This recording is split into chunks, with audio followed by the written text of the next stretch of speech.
Hey everyone, Jason here from Off the Beaten Path, and we are on the final leg of our desert trip through the VIC Deserts.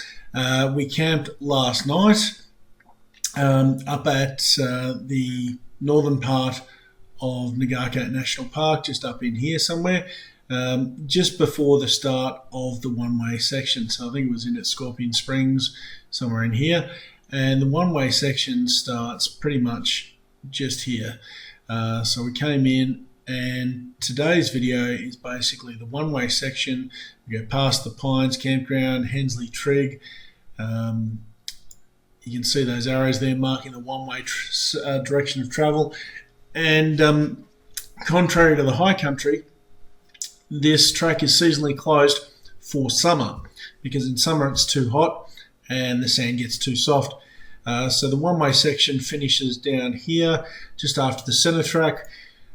We continue going down here past Dogger's Hut, which is actually a campground, not a hut, past the access into Red Bluff Campground, which is a cracking campsite if you ever get the chance to check it out, and continue south out of Ngaka National Park and back onto the gravel and head away home from there. So without any further ado, let's get into it. These maps are actually the best maps of the area. I haven't the HEMA maps and what have you that I have are actually not great for this section of the track. So the South Australian Parks and Wildlife Service map is probably the best one you're going to find. Hey everyone, Jason here from Off the Beaten Path, and we're back at it on the border track. We've just left camp and we're heading to the one-way section of the border track. You can see the sand there is kind of soft already. Being midwinter, because this was filmed in early June, it was a lot firmer than I'd experienced last time I was here in the patch, which was a bit later in June. And this is just after some decent rainfalls hit the area, as you can tell from the earliest parts of this trip video. So one thing I'm going to say right now about the border track, particularly this section, is if you want to test out your suspension, it's a good place to go. Very lumpy, very bumpy, lots of rocking and rolling. Now, the 76 was not at all set up for this trip, so I had all my gear in the back loose. It was jumping around, rattling around all over the place. It was pretty crazy, pretty wild. And yeah, as you can see here, not too long, and we're into some decent ruts in the sand already.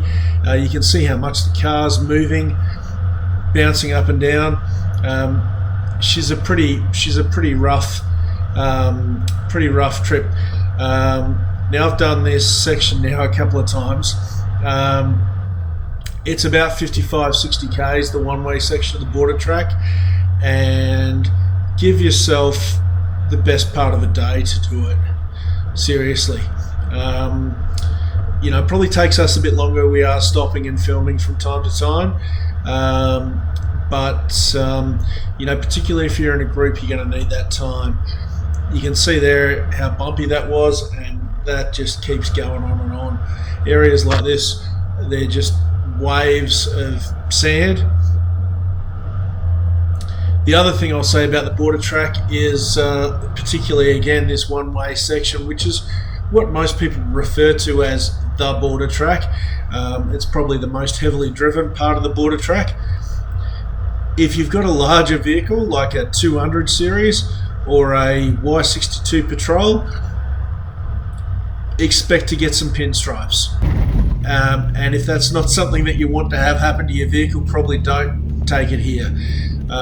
76 is not a wide vehicle, and not so much here right now, but certainly in sections later on, it's very enclosed, the track. So some footage here taken from Luca's patrol.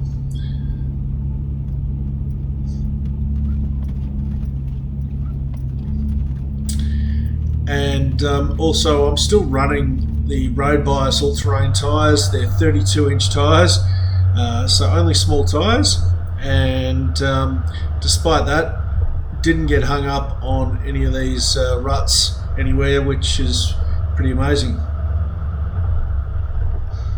You can see some marks there in the centre from, I presume, Adam Stiff up ahead of me, hitting in the middle there. And again, you can see how much the car's moving. The GoPro does a really good job of smoothing this out. But if you watch the car, you'll see just how much it's bouncing and moving around.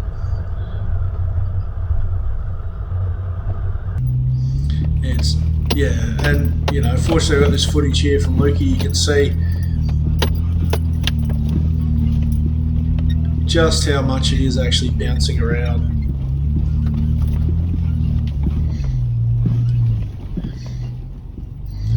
And at different times there, I think I changed down from second back to first, just to try and slow it down. Because as I said, I got all my gear just chucked in the back of the wagon on this trip, not really secured down at all.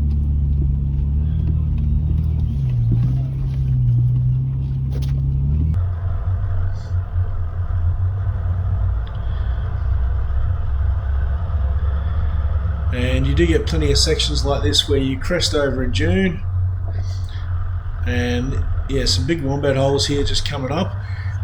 Clearly someone's probably have done the wrong thing and tried to come up this rather than go down it. And this footage from the GoPro probably doesn't do those justice. They're pretty large wombat holes.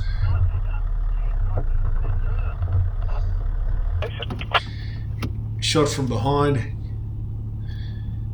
you can get a sense there of just how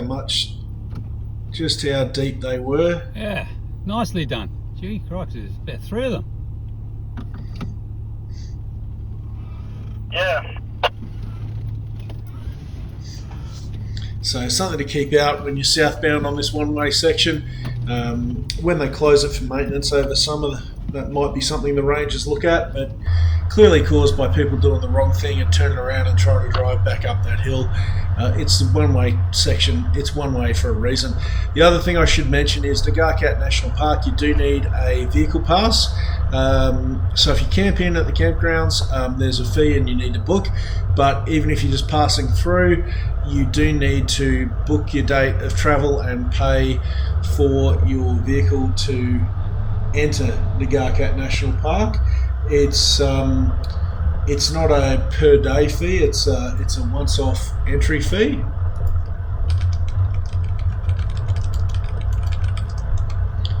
And for each vehicle, that is currently $13 per vehicle for the entry. You can do that online, and you can book that before you go, as there's not really much in the way of phone signal on the track, and certainly inside the national park there's not. You will see signs if you're coming from the north heading southbound. You will see signs telling you, hey, this is the last spot you're going to have reliable mobile signal. If you haven't booked your entry pass, book it now. Now you can see I'm hitting these bumps a little faster. That sort of worked and sort of didn't work. So Adam was hitting them pretty fast. I think his tyre size and particular suspension setup was meaning he was just bouncing along the tops and having a pretty smooth ride. That didn't actually work so well for me. Smaller wheel size or tyre size, so pretty sure I went back to taking them a little slower. Every vehicle is going to be a little different with your tyre size and your suspension setup.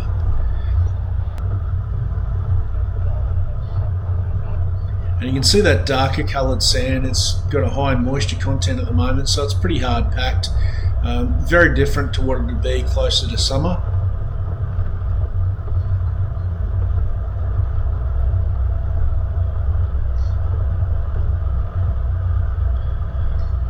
And you do find on this track that it feels very remote. It is pretty remote, but it feels very remote. You sort of crest those dunes.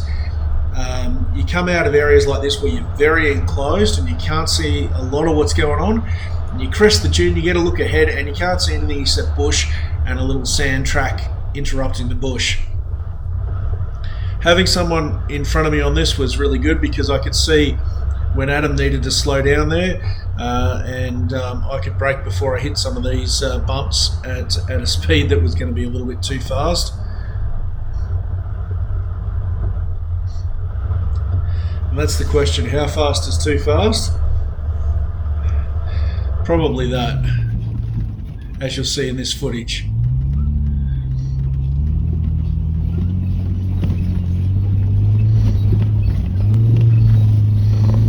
Watch the back wheels. There they go.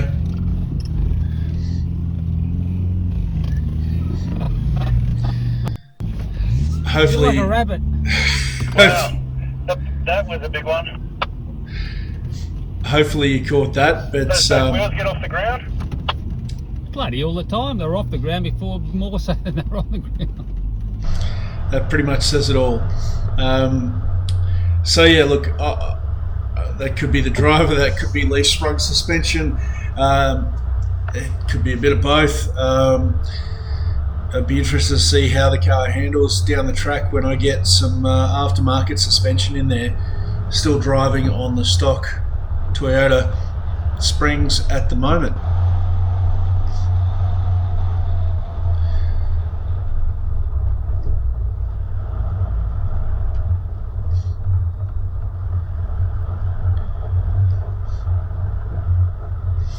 And this is, as I said, this is definitely one of those tracks where you just can't take it too fast. You really don't know until you come around the corner what the conditions on the next section of track are going to be like. And you know, there's some wider sections like this. Even on this one-way section, I'm not sure why, maybe dating back from when it was two-way before they made it one-way. But it's about trying to pick the line that's the least bumpy line. Again, it just goes on and on. So this is really a track that you need to be paying attention while you're driving. You don't sort of get a chance to drift off and enjoy the scenery and daydream.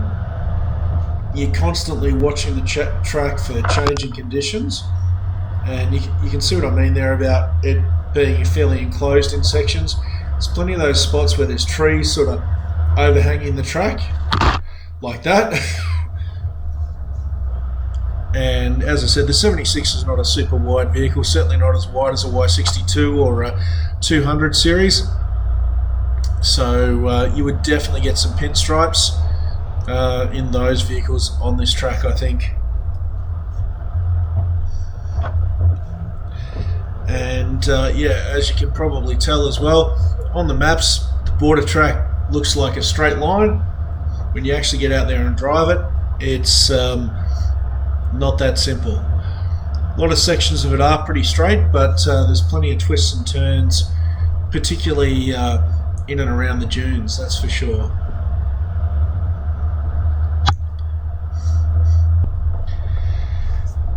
And definitely advisable to have some form of satellite communication. Now, this was our first indication of what we might be in for. Very wet section of track here. And as you can see, for this particular part, there's nowhere else to go. You were going to drive this, and it was very wet and boggy and a little bit soft at times as well. But yeah, there's no mobile phone coverage for most of Nagarkat National Park and most of the border track, so you really want to have an EPIRB with you or some form of satellite communication. Not necessarily every vehicle if you're going in a convoy, but at least one or two of the vehicles should have something like that.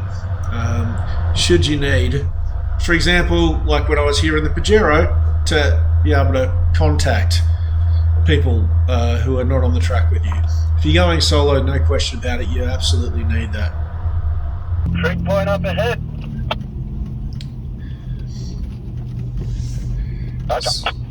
So yeah, we've made pretty good time, and we're just approaching the Hensley Trig. Now, I have Googled and looked to see who this was named after, and haven't had a lot of joy. I'm going to assume that it's named after a surveyor named Hensley.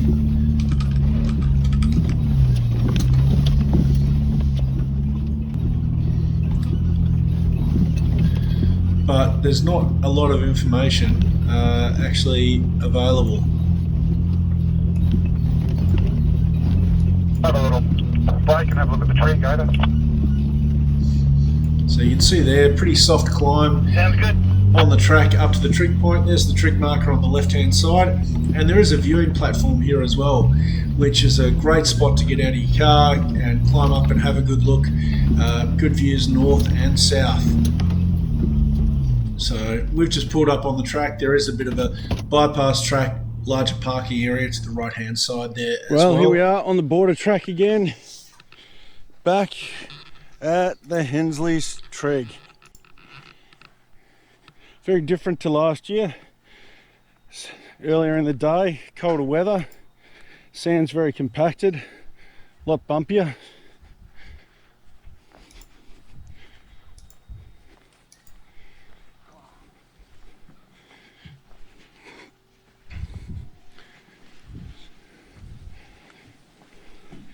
Just about not too far from here was where we stopped. So looking south from Hensley Trig, somewhere out there before that really big dune is where we stopped last year in the Pajero.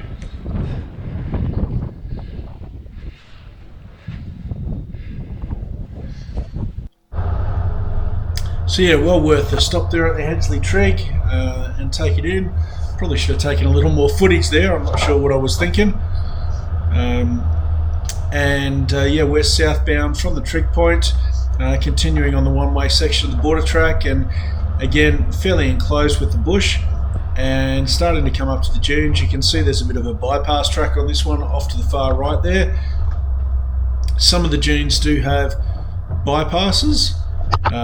Just on the right there is the access into the Gums campground, which is one of the campgrounds along the border track. So there's the Pines, the Gums and Dogger's Hut all along the one-way section of the border track.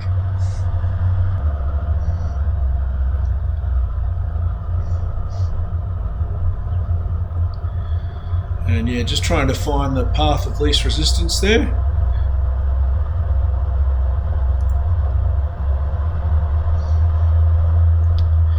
It's always interesting cresting those dunes, and you get a view ahead and see what's up ahead of you.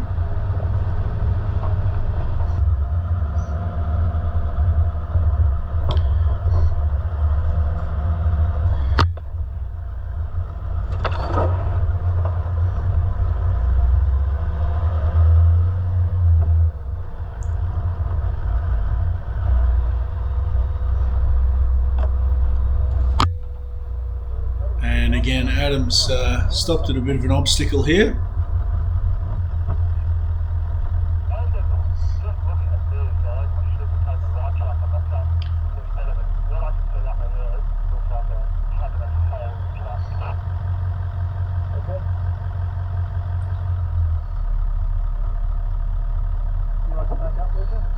So yeah, there is a bypass track around this that's been pushed in, but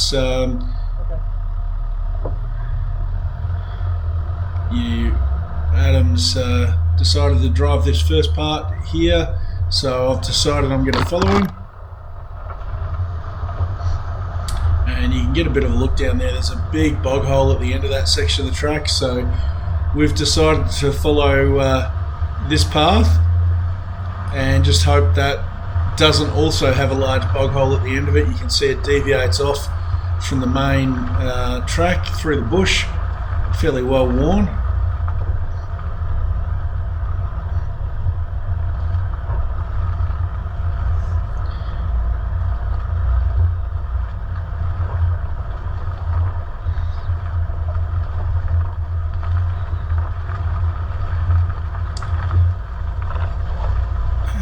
Yeah, just getting up out of that wet, muddy section back onto the sand. And you can see as we're coming back to the main track here, what a soup that looks like. Like, not something you want to be driving through. Glad we bypassed that.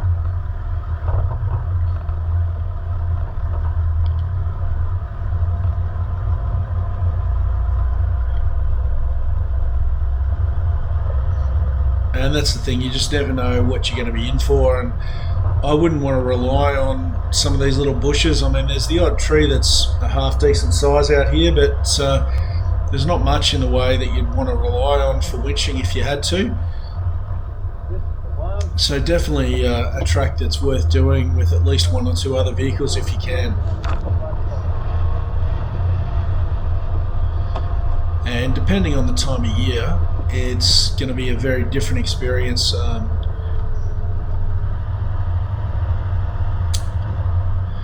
as you can see on the screen there, we're just coming up here on the actual spot where the Pajero stopped back in 2022. And that was right here. Hi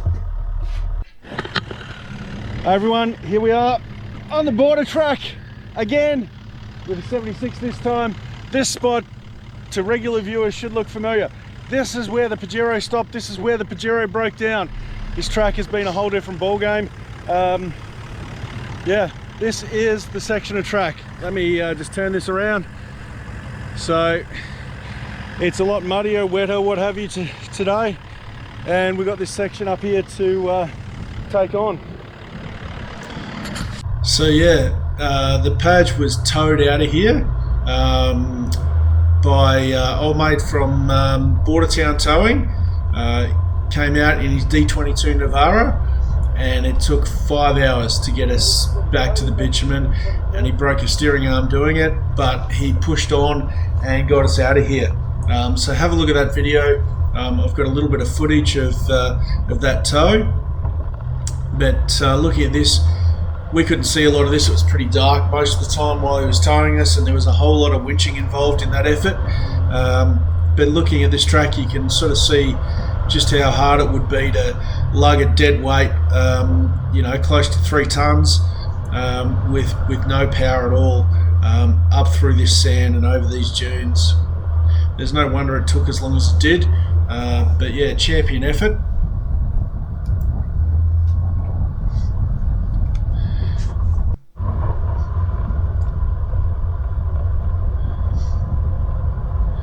And as you can see, it just keeps going.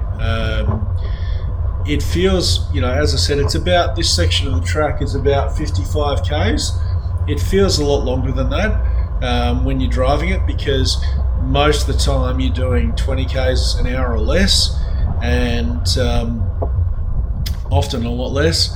And particularly with in winter, with the wet sections of the track that we've had to sort of work with, it's taken us quite a long while. From memory, we got mobile from camp around 8:30, 9 o'clock in the morning, and it was about 2 o'clock by the time we were out back onto a made gravel road at the other end. So you know, good part of the day, and that was, you know, without spending too much time messing around on the dunes when we get to the bigger dunes towards the end of this section. You often get a bit of a glimpse of what's up ahead of you, and as you can see there, alternate track on the right, recommended for low clearance and towing vehicles. So I don't know who's towing camper trailers on this track, but I wouldn't recommend it. You know, I don't think I'd even tow my little drifter dot trailer down here, to be honest. I mean, I guess you could, but I wouldn't. And these dunes, a lot of them have 2 or 3 alternate ways, so it's kind of choose your own adventure. So we opted for the right hand line on this particular approach, and you can see there just how rutted and soft the sand is.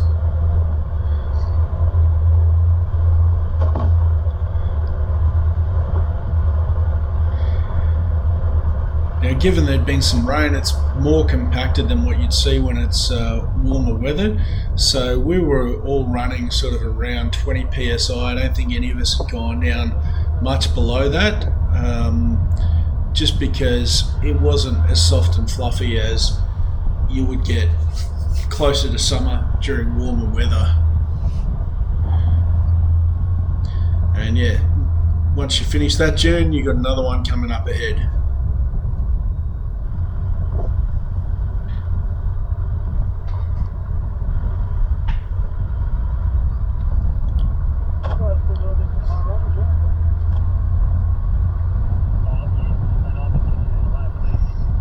And a lot of times at the base of these big dunes there is a bit of a turning area where people have come down and turned around, because in some cases you need to have multiple goes to get up these.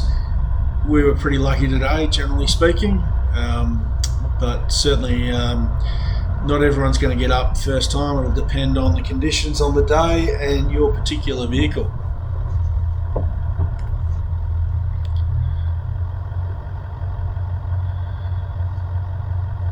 So I think Adam's just debating which line to choose,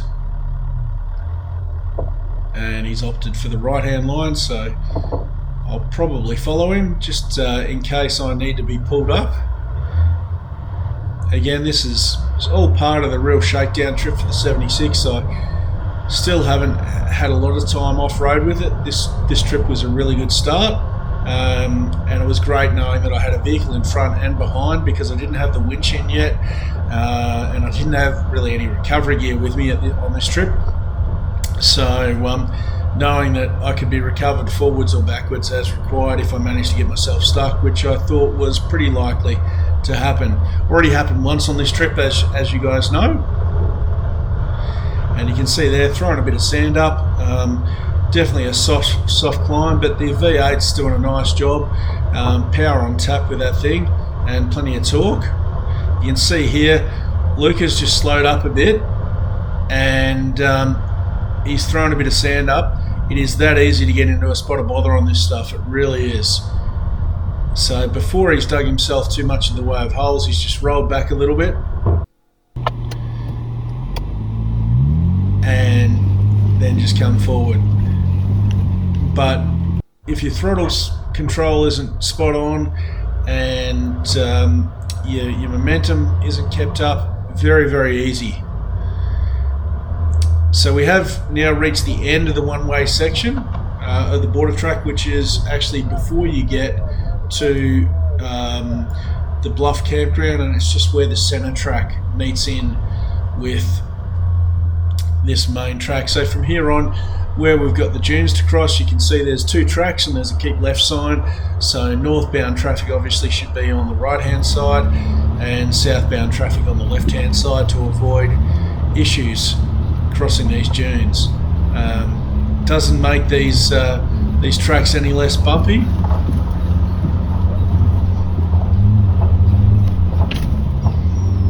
And again, you can see the 76 and Luca's Patrol here, both moving and bouncing a fair bit on those humps and bumps.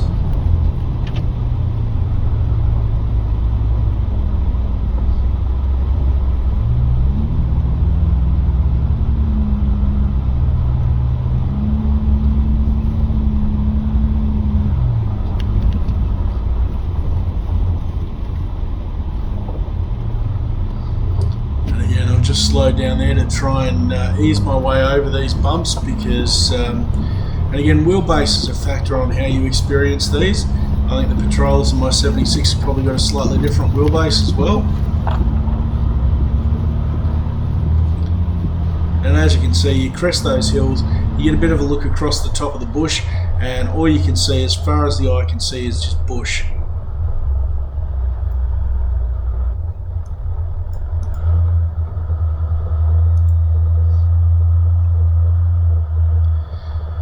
You do get a bit of variation at times. You can see here it's a little bit more desert-like and lower bushes rather than trees that we've sort of seen elsewhere, and a little bit more open.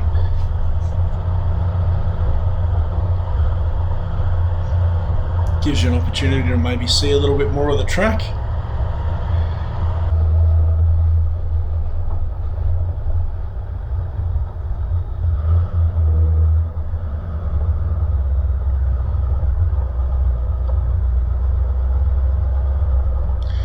And yeah, you bleed speed pretty quick climbing these, at least I certainly did.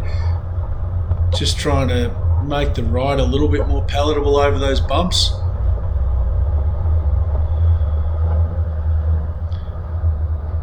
And you can see 2 or 3 more decent dunes up ahead there to cross over.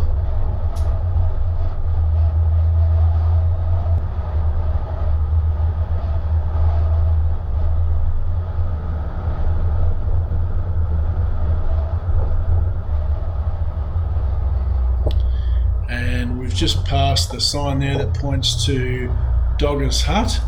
And again, that's something that I've done some research on and haven't been able to turn up much in the way of why it's called Dogger's Hut. There isn't a hut there currently. You'd assume there was a hut there at some point, but I certainly haven't been able to find any information on that at the moment. It is just a campground. A few different campsites there, fairly open and exposed. I think the pines or the gums are probably better campsites if you're looking for a campsite along the track.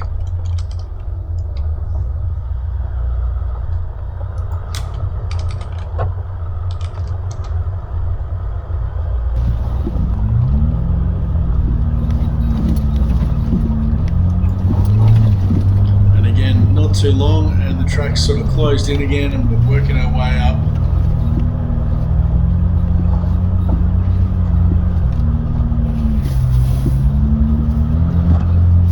Climbing between these dunes. All the vehicles working a little bit.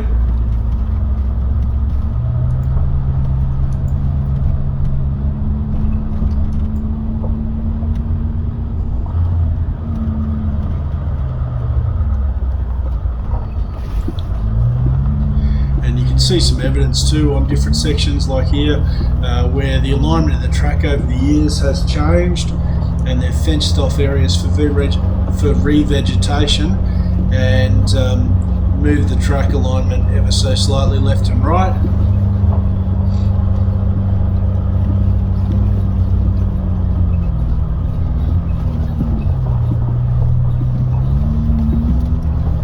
And again, you can see Lucas tyres there throwing up a bit of sand, certainly working pretty hard.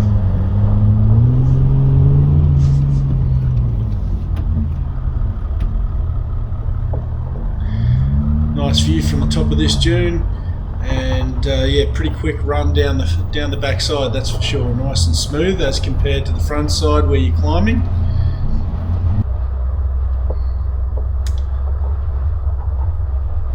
And yeah, not too far past Dogger's Hut, you reach the Mount Shore track, which is an exit back to the bitumen on the right hand side. So if you were heading back into South Australia, a lot of people I would expect would possibly exit at that point. That'll take you back to the Nagarkat Highway, and it's a pretty straight run to get there.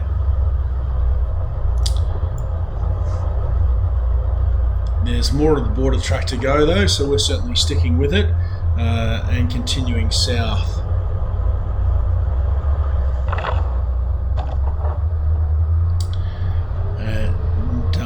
You know, travelling through this sort of country really reminds me of the time I spent on the variety trip in the northern parts of South Australia, on the Udnadada track and those sort of places, and it's not dissimilar. Yeah, stalled it, new to driving a manual. So yeah, convoy coming the other way there. We've got a Prado, a D22 Navara and a Pajero Sport. Fortunately happened to meet them at a spot where we could actually overtake fairly easily.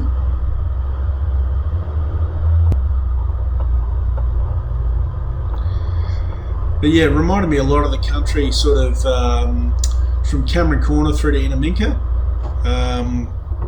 Yeah, really not dissimilar, and this is a lot closer to home and more accessible. So, you know, if you want to have a crack at desert driving but don't want to necessarily get that far out, highly recommend come and check out the border track and give it a go. Take plenty of water, take plenty of food, ideally have at least one or two other vehicles with you, and plan your trip and allow yourself plenty of time to drive the track.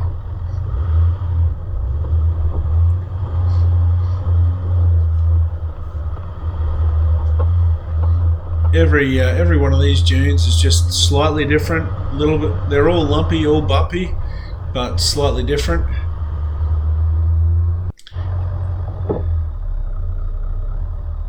And we just pulled up here. I think I just done a camera battery change. You can see there we've reached the southern edge of Nagarkat National Park, and Red Bluff campground. The turn off to that is just 5 k's up ahead on the left hand side. Cracking campsite in Red Bluff. Huge area, lots of campsites all sort of spread out and broken up with some bush as well. So yeah, really great place to camp. That's a free camp. It's on the Victorian side, so definitely recommend that. We didn't camp there on this trip because it's Sunday afternoon, probably about lunchtime at the moment nearly, but Luca and Adam both had to get back for work, as did I. So on the right hand side there's a bit of an open dune area. Great spot to play. This particular trip we didn't stop there and have a play, but I definitely recommend that if you go this way, that you do call in there and check that out. Nice little loop in there where you can yeah, have some good fun on the sand, that's for sure. And you can see here, you know, bushes really enclosing the track.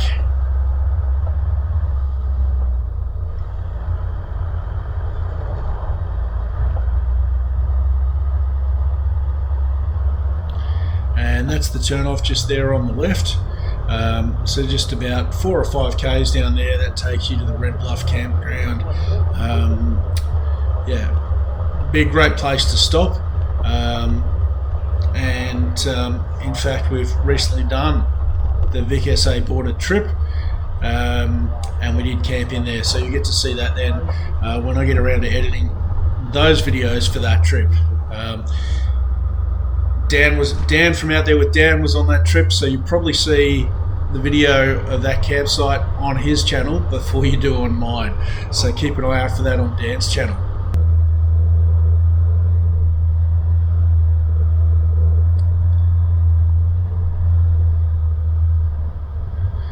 Yep, another branch straight to the camera, so lucky you have that thing mounted in a protective case. It does pretty well, particularly on this trip. It copped more than a few whacks from overhead tree branches. So I think Adam has just been looking at the track up ahead.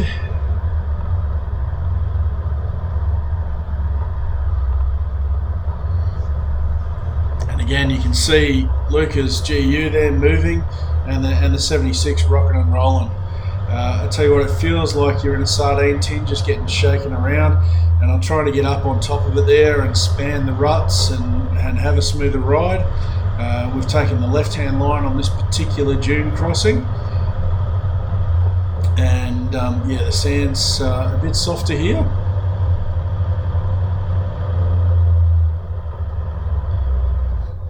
And certainly learned on this trip that anytime you're turning in the sand, there's a strong chance you're going to end up losing some momentum. That is for sure.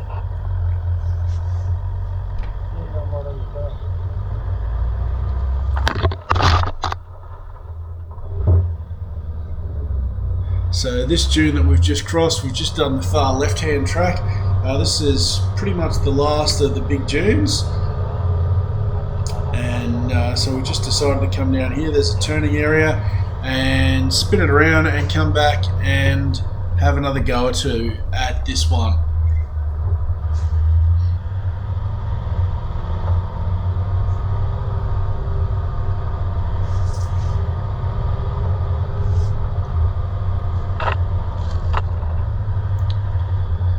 So yeah, this is not a camping area, although I think some people have probably used it as one. But yeah, certainly an area where you can turn around and line yourself back up. Now this is the two-way section, so there's nothing wrong with this turning around and heading back north on this section.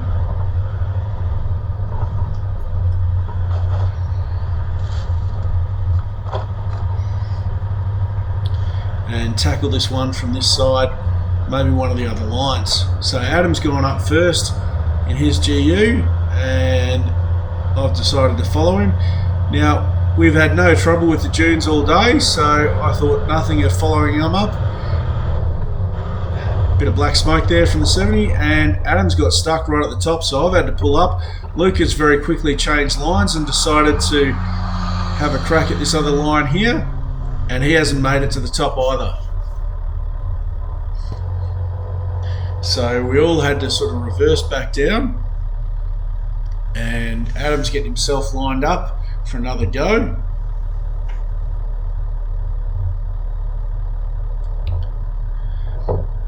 And he hasn't quite made it that time either. Now again, we're all running around 20 psi, and for this sort of sand dune driving, you really should be down around 14, 15 psi. But we knew we weren't doing any more soft sand driving after this. None of us really felt like dropping the pressure out of the tyres, only to have to put it back in. So Adam's pulled off to the side. Give me a go. So that's second, third, and we're going. Not the straightest line, but plenty of power, plenty of that right boot. Come over the top, didn't know where I was going. And we've gone right, we've gone left, and yep, now we're coming back down that other line. And sure enough, we're slowing up for the lumps and bumps. So 76 has made that first go. Yeah. I'll follow him behind Luca as well, a little bit behind him, okay? Roger. I was going to start at the top of the tree instead of rolling up there. So I missed that. Adam's seen there's an old car up the top, and I completely missed that. I was too busy trying to steer. So this is Luca in his GU going up, and there's the old car that Adam spied, and Luca's pulled himself up there. Adam's coming up now, so that's from the south side. And yeah, he knew where he was going, so he's turned left and pulled himself up over there. And you can see how soft that is. That's about as far as he's going to get without any more momentum to keep him moving there. So I've gone back over now, coming back from the south side. Now that fishtail there just bled a lot of speed off. And amateur mistake there right at the top. I thought I was up and I let off the gas too soon, and that's it. No sense digging in, so yeah, reverse back down and we'll come back and have another go. So the fishtail on the way up didn't help, and letting off the gas near the top didn't help either. So second time's the charm.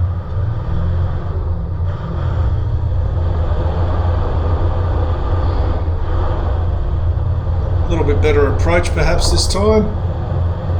Avoid the fishtail, a much straighter run. And up without it too much of a problem, and heading straight over to park with the other guys. Even managed to miss Adam's GU there. Here we are on the border track, almost out. Parked up here on a dune. Just had a couple of goes at this one. This rodeo has seen better days. It's definitely had a bad day. Been here a little while.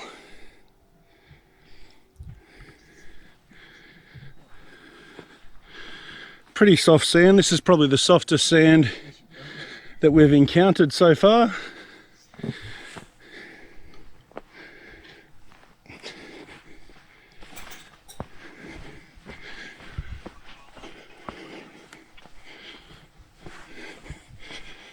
As you can sort of see there, it's one of those dunes, there's my footprint, where there's multiple ways up and down.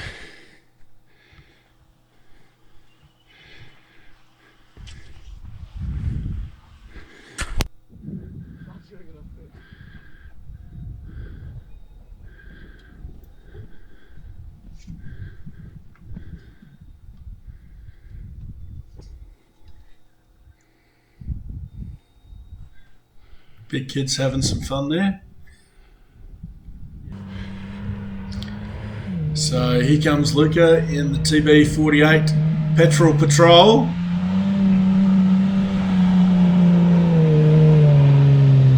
No, not this time. Now you notice with Luca, he goes back down the dunes in reverse pretty much as quick as he comes up going forwards.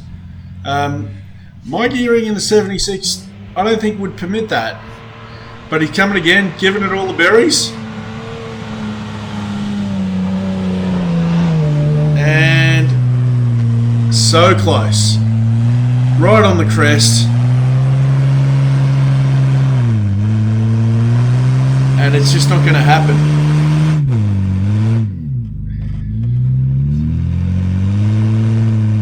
And You got a fair pile behind your he's rear dug wheel. himself well and truly in there.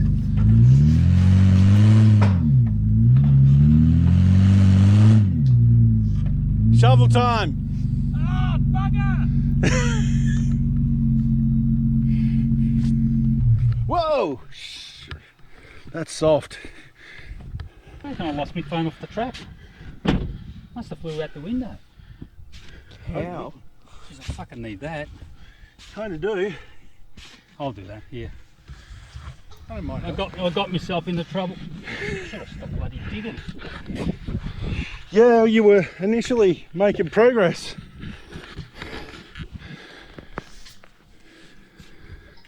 You can see quite a bit of sand. It really doesn't take much. It's amazing how much cars will move sand. If I'm down to the chassis, which I probably am, wasting time. Yeah, I think if you get it away from behind the tyres, your tyres will dig you out. So yeah, definitely a shovel is a handy bit of kit to have if you're going to be tackling.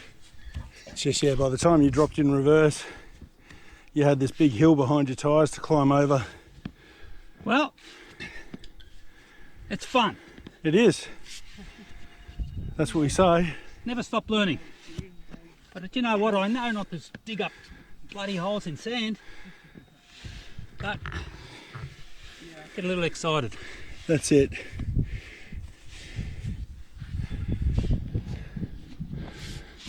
It's soft. It is. Imagine on a warm day.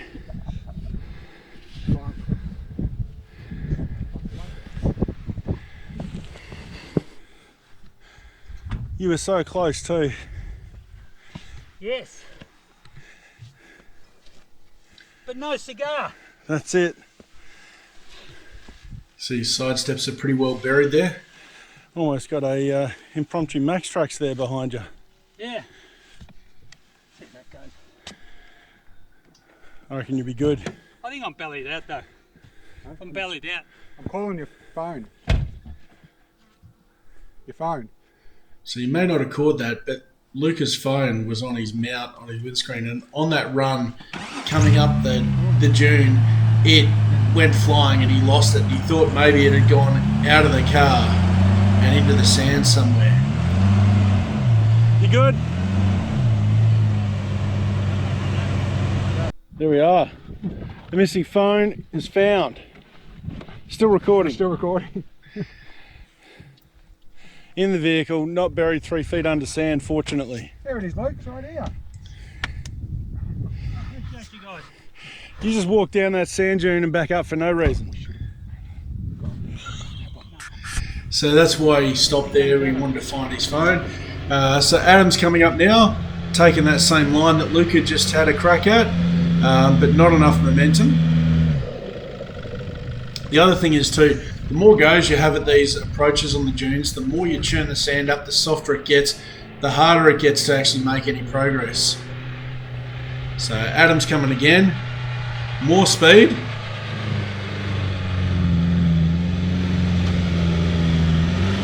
And again, just not quite made it.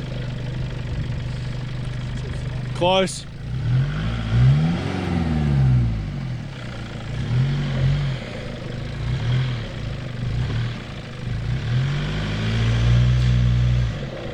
No, you just dig it in. So he's just tried to roll back there on the compacted sand that he's already compacted driving up to see if he could get started again. So yeah, after a After a good bit of a play there, we pushed on southbound, and we thought the difficult parts of the track were behind us. We thought that dune was the last major obstacle. We'd had a good bit of fun on the soft sand. It was all fun and games, and the obstacles were behind us. And then we came to this, and we thought, this looks interesting. But we can drive around this pretty easily, so we didn't worry too much about it, but it was just a sign of things to come.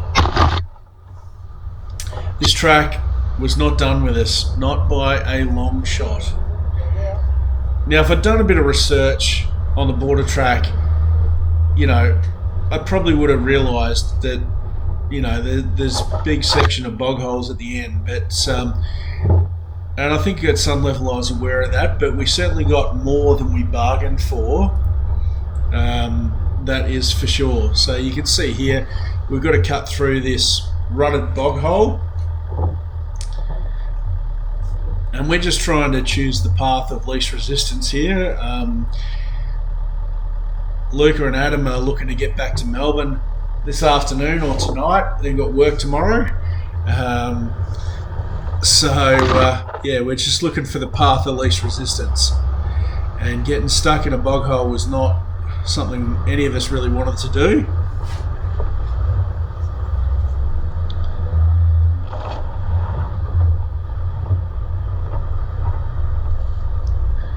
So, where possible, we're taking the route around them.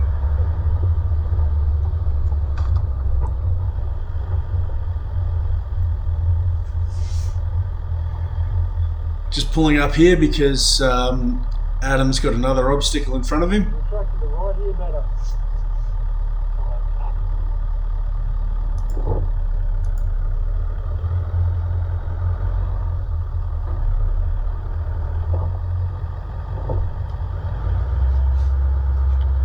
And just reversing up because we've seen an alternate line on the right hand side that looks like the easier option. So pulling back to let Adam take that line.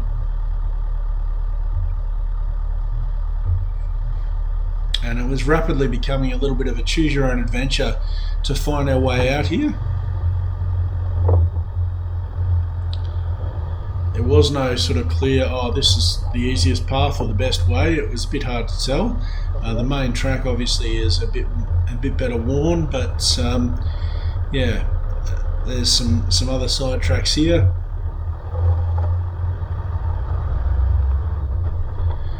And in this particular case, it's allowed us to bypass most of those bog holes.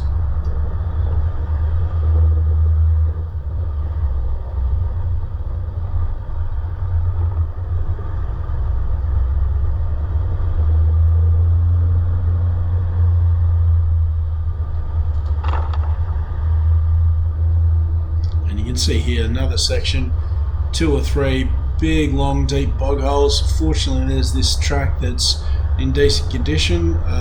You can drive around the left-hand side and bypass them pretty readily, pretty easily. Yeah, I think you could, you know, they're kind of car-swallowing bog holes, those things, by the look of them. And we're certainly hoping that this was going to continue and that there would be a way around these bog holes where required.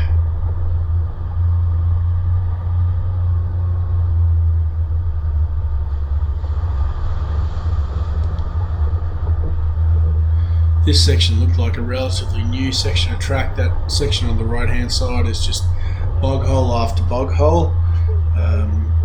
Even this section you can see has been started to have some ruts form.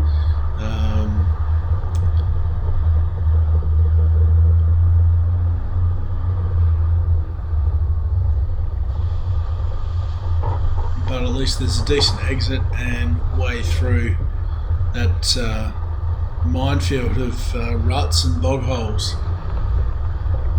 So again, at the moment we're still kind of thinking, okay, there's some bog holes, but we're going to be alright, we're going to be able to drive around them.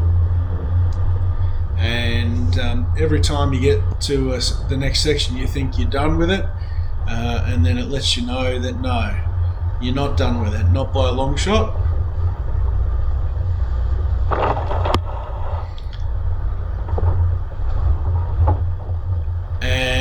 Adams just picked a slightly not great line there and slipped in to that bog hole on one side.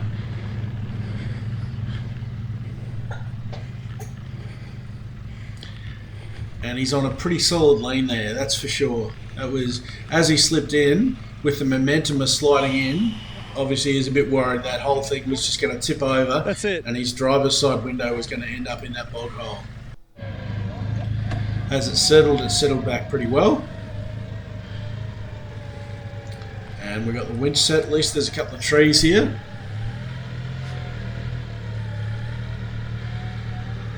And before too long, he's coming up and out of it.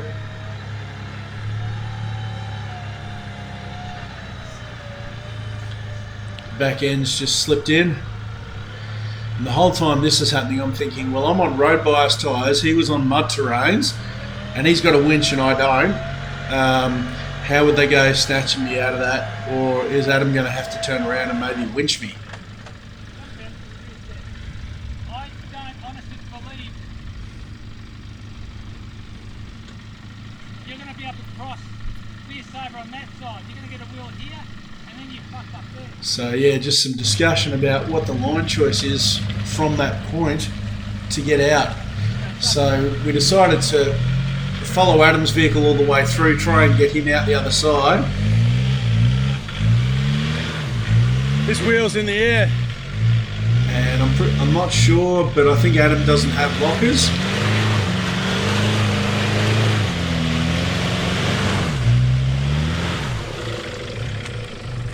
And you can see he's pretty well You're moving crossed just up very there. slowly. With a lot of weight on the right rear, and the right front not very well loaded up at all.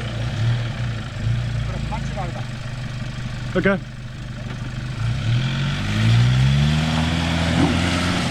So yeah, he's just trying to span that, and instead he's ended up crossed up now, where he's got his front right wheel in one rut and his rear right wheel in the other rut. Fortunately. So the car's sort of crab walking along, and there's not a lot of traction on this soft muddy stuff to actually right it.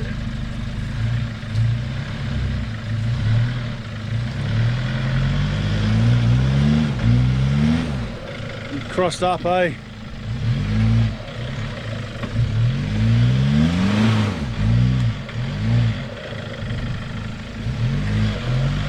Put up full firmly on the ground. Go. Your brakes. So almost that rear tyre's almost climbing it, but not quite. I think so.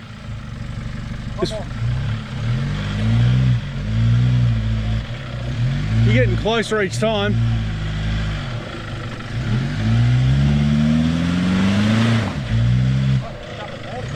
Yeah.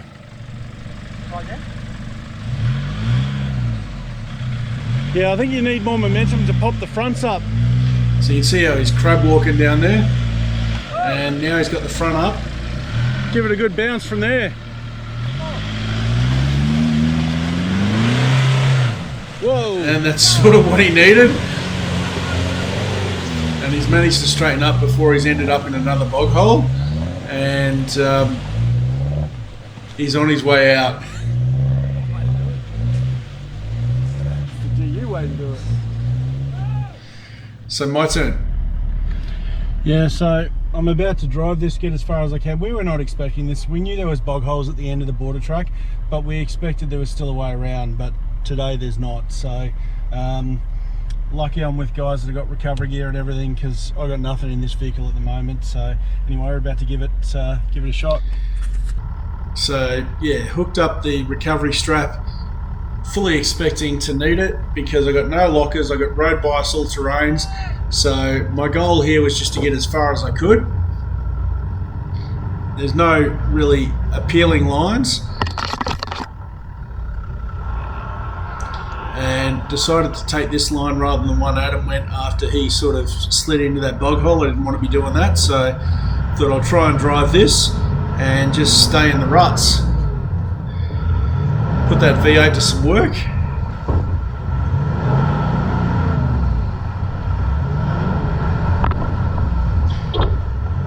And she was pretty rough and bouncy.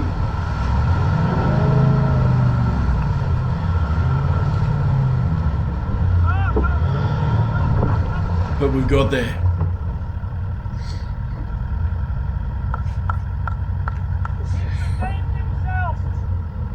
Well, that was unexpected. So, somehow we just drove that. So yeah, that was unexpected. So see, Jace just took this straight line and no problem, really good driving, much safer than what I took. So Luke will be fine. So Luke is coming through now, and he's taking the same line that I took. That's one of the benefits of having somebody else have a crack first. You sometimes get to learn where not to drive.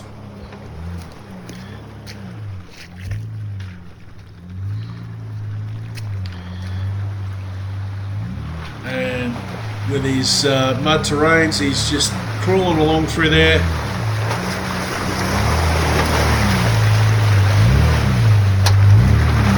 Doing it pretty easy.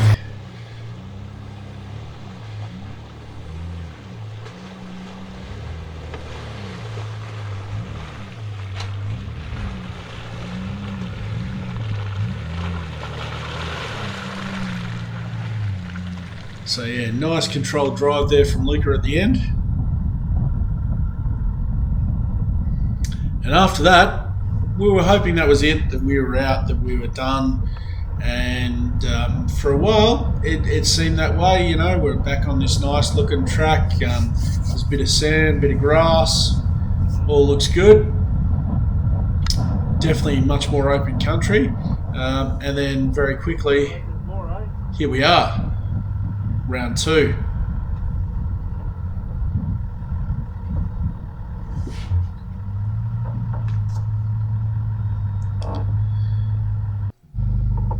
So again, not a lot of great options. Adam's decided to take the far left line again, try and skirt that bog hole, and he hasn't probably gone quite as far left as would have been ideal, and that's it, he's stuck.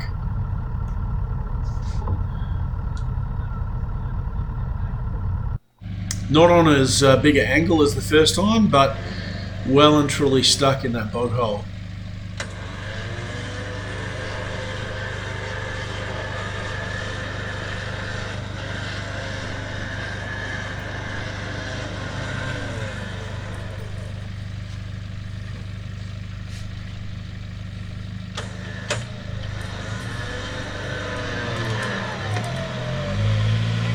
So just waiting for the winch to start doing its job and pulling him in, or out, as the case may be.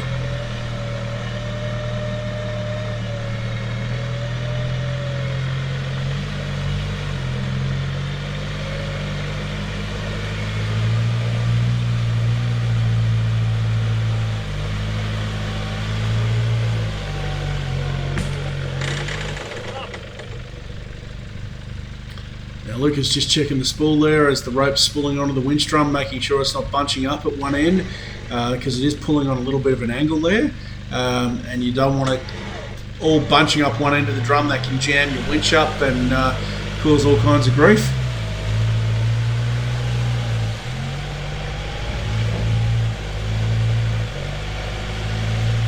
And ever so slowly starting to come up out of it, but certainly a bit of work.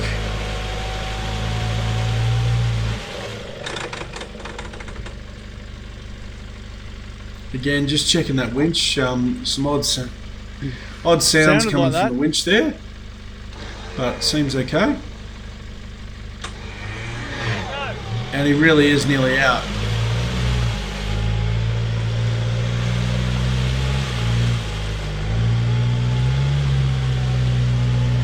That's it, just back off the throttle a little, it'll get up, yeah. And you can see he's getting close to parallel with that winch point. You're driving now, you're level with the winching point. So, yep, look at that soup.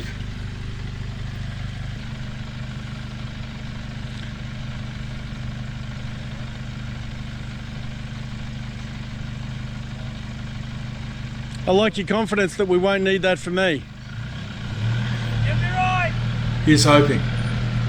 So first of all, Adam's just got to negotiate this little bridge in the middle between the two bog holes.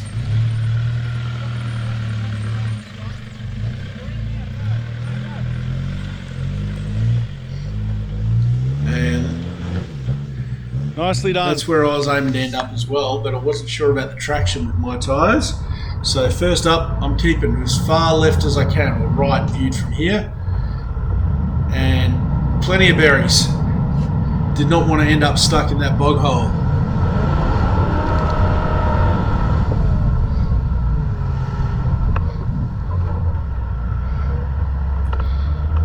And yeah, on that little land bridge between the bog holes and through. So again, it helps when somebody else has found the line for you. You know where the pitfalls are. Yeah. I was like, holy fuck, I've just got a floor. You had to. Yeah, I know. If you backed off, it would have been far worse. You would have just gone sideways. So yeah, well done for kicking that. And Luca bringing his GU through. Nice and controlled. He loves those Nitto trail grapplers. They do seem to stick to things pretty well. And that suspension setup is flexing nicely, keeping all these wheels on the ground. Just looks like he's out for a Sunday drive, really.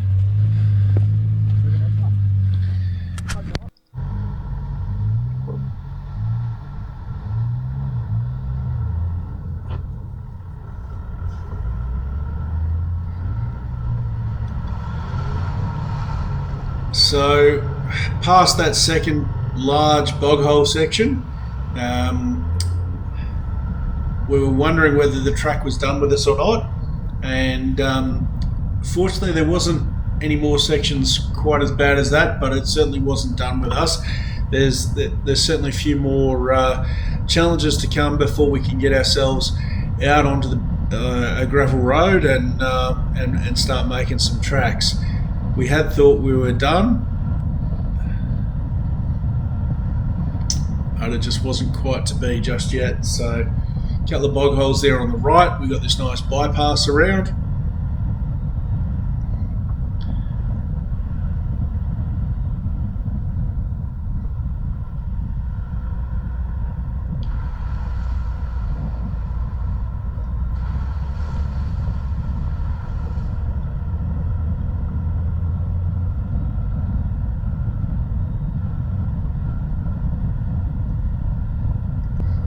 And when you see green grass and bigger trees, you know there's probably a bit of water around that's helping all that stuff grow.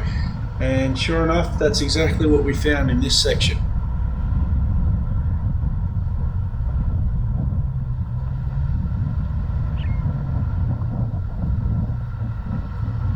And again, it's a pretty tight little section of track through here as well. Reasonably firm based, but pretty soft and wet on top.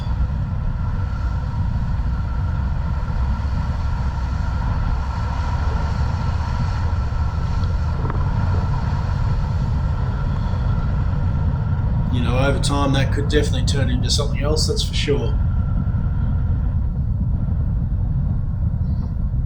And Adam in front of me there just backing up to take an alternate line to the main track.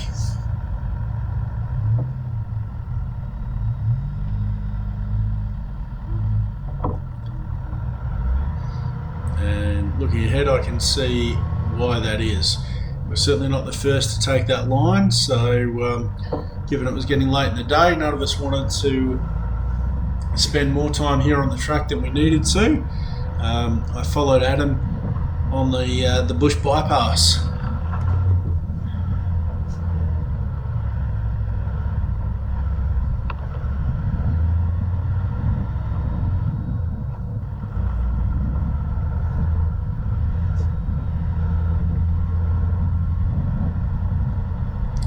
You see that's quite a long section of ruts filled with water there on the right hand side and mud.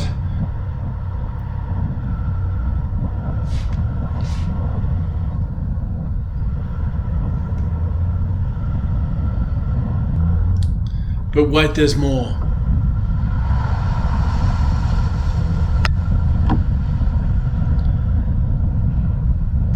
this track just keeps on giving. It's got a bit of everything, so from soft sand and dunes and hills to bog holes, mud, and sort of more technical sections. So some of these we can drive around.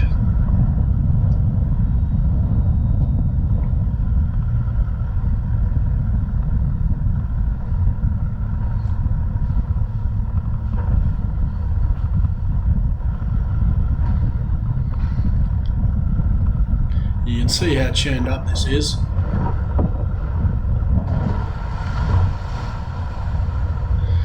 Got to this section, and look, I could have tried to span it, but I thought, you know what, I reckon I've got enough clearance, and it turns out it looks like I did.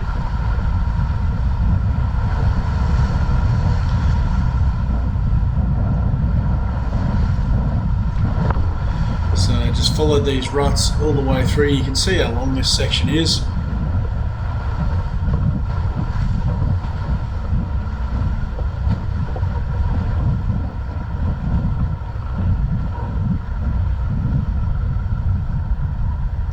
Challenges the border track if you're going to take it on in the heart of winter when there's been some rain, that is for sure.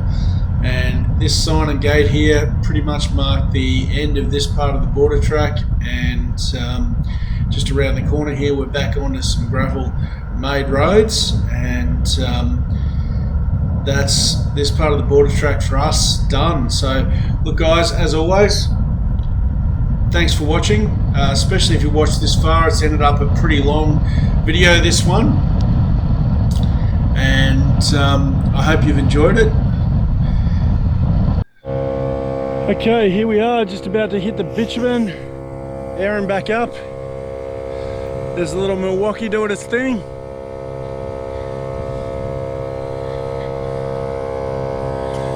Been an awesome trip.